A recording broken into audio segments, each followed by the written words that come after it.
morning, students. This video is for class 9th. This is the second part of salient features of the Constitution. In this video, we will discuss fundamental rights one by one in detail. So first we will study about right to equality, equality before law, equality of opportunity, end of discrimination, abolition of untouchability and abolition of titles. Yes, equality before law. कानून के सामने हर इंसान equal है, ठीक है. All citizens are equal in the eye of law. Second, equality of opportunity. हर इंसान को बराबर से हिस्सेदारी मिलेगी या हर इंसान को बराबर से मौका मिलेगा किसी भी एग्जाम को क्रैक करने के लिए. अपॉर्चुनिटी मिलेगी for the job employment, anything.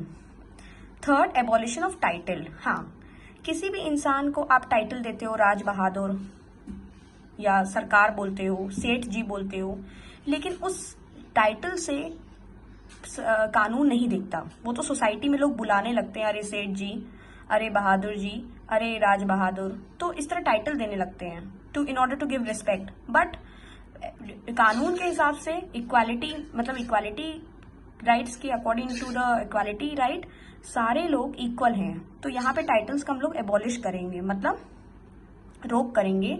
यहाँ पे कानून टाइटल्स को नजरअंदाज करता है. Then end of discrimination. को किसी भी तरीके का डिस्टिंक्शन नहीं होना चाहिए, डिफ्रेंशिएशन नहीं होना चाहिए, किसी भी दो इंसानों में कंपैरिजन नहीं होना चाहिए. All person are equal in the eye of law. तो एंड ऑफ डिस्क्रिमिनेशन. नेक्स्ट है एबॉलिशन ऑफ अनटचेबिलिटी. हाँ, छुआछूत नहीं होना चाहिए. अपर कास्ट लोअर कास्ट में जो डिस्क्रिमिनेशन है वो सब खत्म. लॉ बिल्कुल इसको नहीं मानता. Abolition of untouchability. All citizen are equal whether irrespective of the caste. Next, right to freedom. आप पढ़ सकते हो, आप देख सकते हो, फ्रीडम ऑफ स्पीच है. किसी भी इंसान को बोलने का हक है. They can express their view. Assemble peacefully. Residence in any part. कहीं भी रह सकते हैं, कहीं भी एकत्र होकर बात कर सकते हैं. Protection in conviction for offence. Right to education up to age 14 is compulsory. Move freely in India. आप कहीं भी मूव कर सकते हो इंडिया में. ऐसा नहीं है कि आपको परमिशन लेना पड़ेगा गवर्नमेंट से कि हमें यहाँ जाना है, हमें वहां जाना है. In India you can move freely. You can form association freely. कोई भी ऑर्गेनाइजेशन एसोसिएशन बना सकते हो.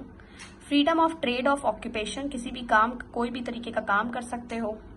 Protection of life and personal liberty. Protection against arrest and detention. अगर आपको अरेस्ट किया जा रहा है विदाउट एनी वारंट और विदाउट एनी नोटिस या नोटिस और वारंट हो भी, तो भी आप अपने आप को सही साबित करने के लिए आपको ये फ्रीडम मिलती है कि आप प्रोटेक्शन के लिए केस लड़ सकते हो, लॉयर अपॉइंट कर सकते हो. राइट टू प्रॉपर्टी, जिसको अमेंड किया गया है इन 1978, इसको हटाया गया है फंडामेंटल राइट्स के लिस्ट में से. तो ये अब सिंपल लीगल राइट हो गई है. अब ये फंडामेंटल राइट्स के लिस्ट में नहीं आती. Earlier there was 7 rights but now there are 6 rights after the amendment, 44th amendment in 1978. तो राइट टू प्रॉपर्टी सेज कि कॉन्स्टिट्यूशन सेज कि made it clear that कि property could be taken away by the government for public welfare. Since 1950 government ने laws बनाए right to property के लिए. Finally 1973 Supreme Court gave a decision कि right to property constitution का basic structure नहीं है. तो right to acquire means possess, maintain. आप किसी की प्रॉपर्टी को हक हिस्सा ले सकते हो और उसको चला सकते हो, मेंटेन कर सकते हो. Right against exploitation. किसी भी इंसान को तकलीफ नहीं देना. ह्यूमन ट्रैफिकिंग, ये प्रोहिबिट हुआ है, ठीक है.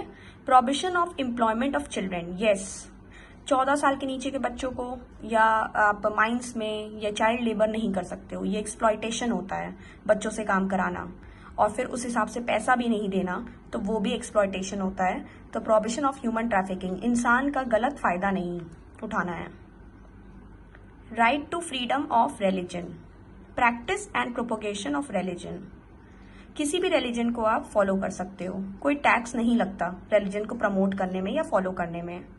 थर्ड, मैनेज रिलीजियस अफेयर, अपने जितने भी त्योहार होते हैं, फेस्टिवल्स होते हैं, ओकेजन्स होते हैं, they can manage, people can manage freely and they can celebrate.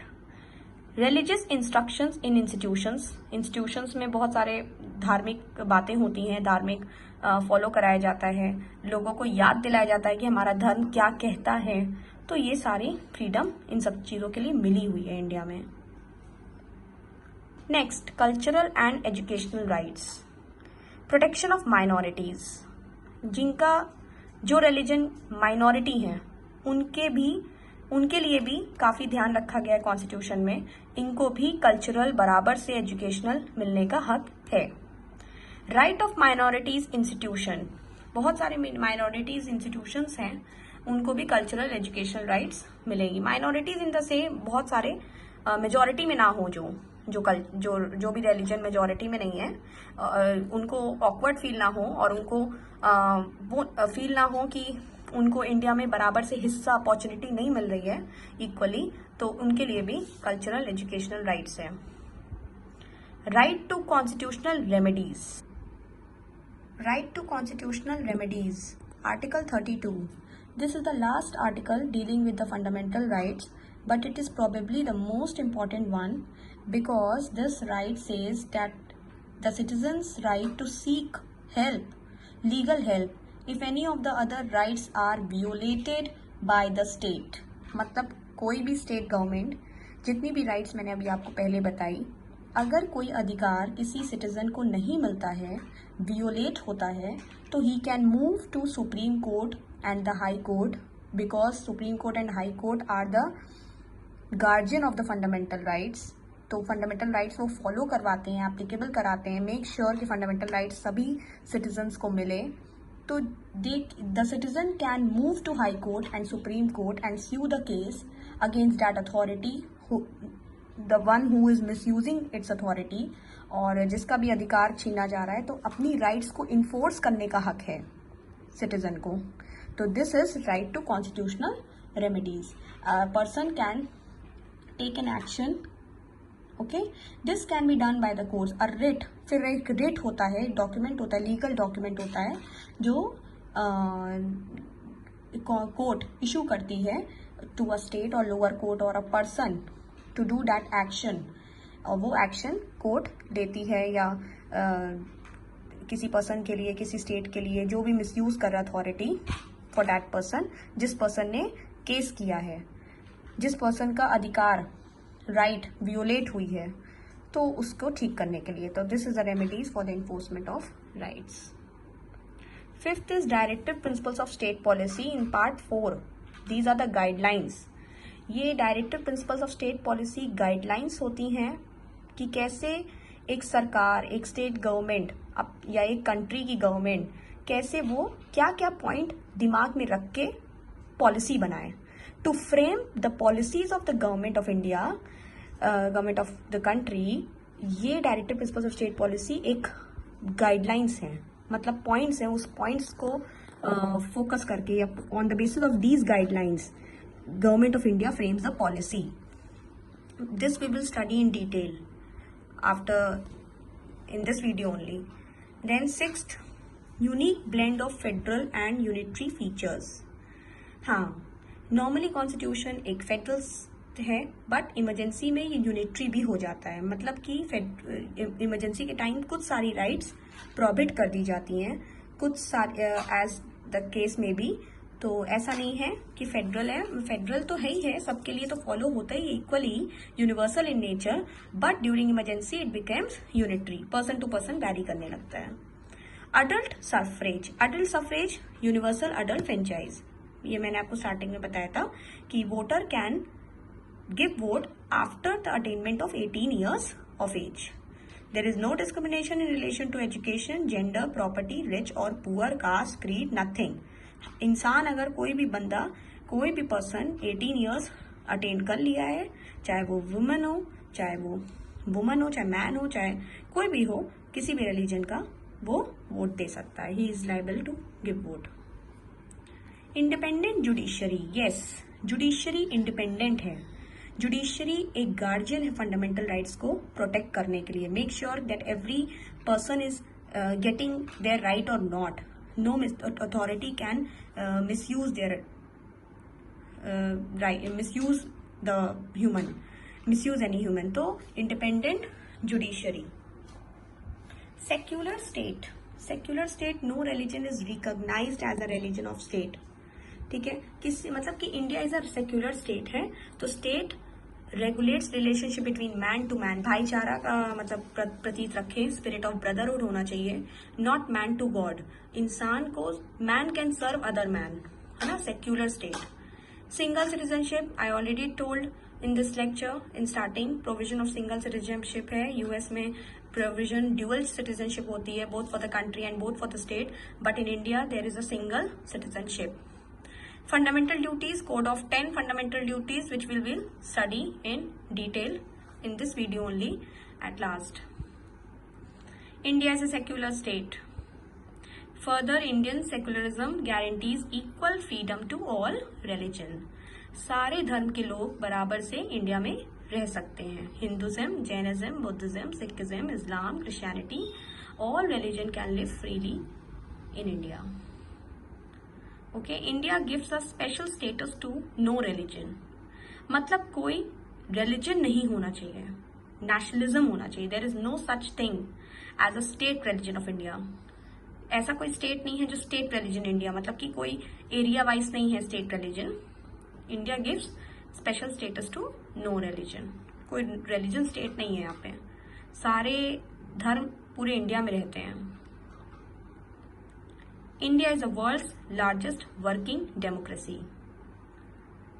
In formulating the Constitution of India, founding fathers used several sources. और Constitution को बनाया कौन? B.R. Ambedkar Rao. Now with all these features which we studied, Indian Constitution एक best suited Constitution है India environment के लिए, India के लिए. Constitution ने इंडिया को help किया to make democratic, to make secular, to organize and run the government and administration in an effective way, both in times of peace and war. Basic structure जो constitution का है, fundamental features जो उन्होंने भी पढ़ा, preamble पढ़ा, fundamental rights पढ़ा, अभी directive principles we will study, secularism पढ़ा, federalism, republicanism and independence of judiciary, rule of law and liberal democracy. ये सारे स्ट्रक्चर, ये सारे जो बेसिक पॉइंट्स है कॉन्स्टिट्यूशन के, this makes Indian government to run in efficiently in peace, in war time also.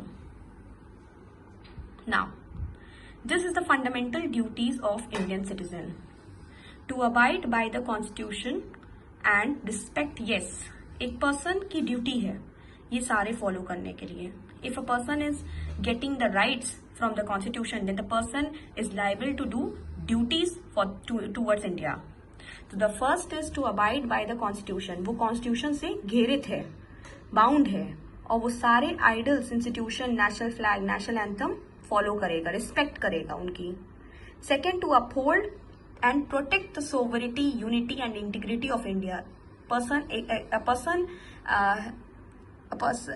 Person is liable to protect the sovereignty.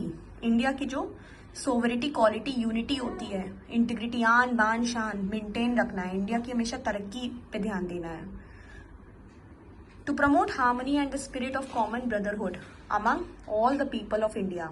Yes, भाईचारा का प्रतीक रखना है, spirit of brotherhood होना चाहिए, dignity of women को भी respect करनी चाहिए. To protect and improve the natural environment including forest, lake, river, wildlife. India में जो जो चीज़ें हैं, भूमि में जो जो चीज़ें हैं, forest, lake, river, wildlife, है ना, living creatures जितने भी हैं जो हमारे environment को इको फ्रेंडली रखते हैं, उनको प्रोटेक्ट करना है, इम्प्रूव करना है, हंट नहीं करना है. To safeguard public property and to observe violence. लड़ाई झगड़ों से दूर रहना है.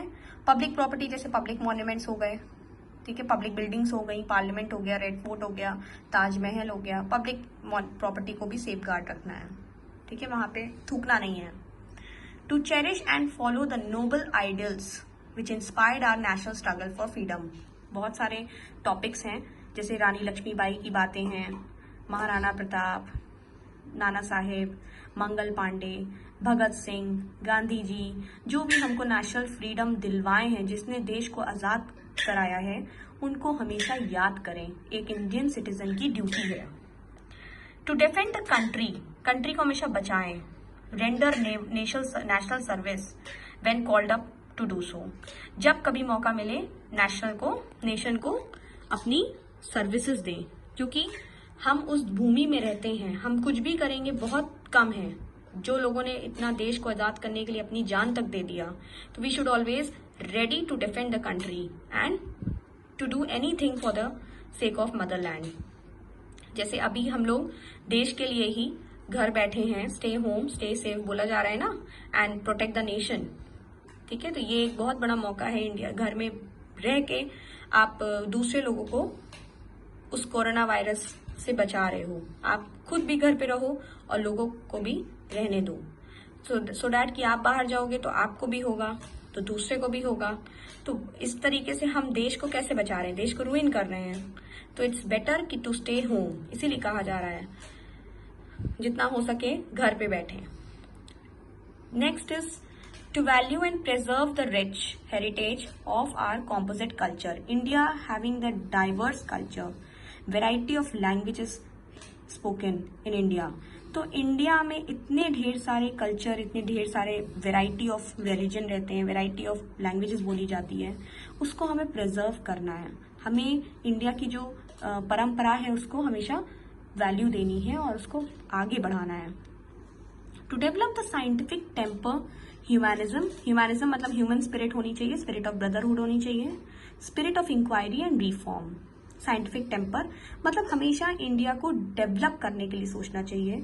स्पिरिट ऑफ अगर कुछ लड़ाई होती है तो क्यों हुई, कैसे हुई, क्या प्रॉब्लम है, और उसको हमेशा नए फॉर्म में यूनाइट करें। Last, to strive towards excellence in all sphere of individual and collective activity so that the nation constantly rises to higher level of endeavor and achievement. Yes, हमेशा अपना बेस्ट दें। हमेशा कहीं भी इंडिया जैसे अपने आप को प्रेजेंट करता है, चाहे वो स्पोर्ट्स गेम में हो, ओलंपिक्स में हो, चाहे वो कला में हो, चाहे साइंटिफिक डेवलपमेंट में हो, टेक्नोलॉजी में हो, हमेशा कलेक्टिव एक्टिविटी या हो या इंडिविजुअल हो, आप भी कुछ अगर इंडिया का नाम बढ़ाने के लिए कुछ कर रहे हो तो हमेशा अपना बेस्ट दें, ताकि नेशन हमेशा ऊंची उड़ान उड़े और नेशन कॉन्स्टेंटली राइज करे अपने हायर लेवल अचीवमेंट को पाने के लिए। These are the fundamental duties of Indian citizen. In the next video, we will discuss directive principles of state policy in detail and differences between fundamental rights and directive principles of state policy. We will discuss the difference in detail. That is very important for exam.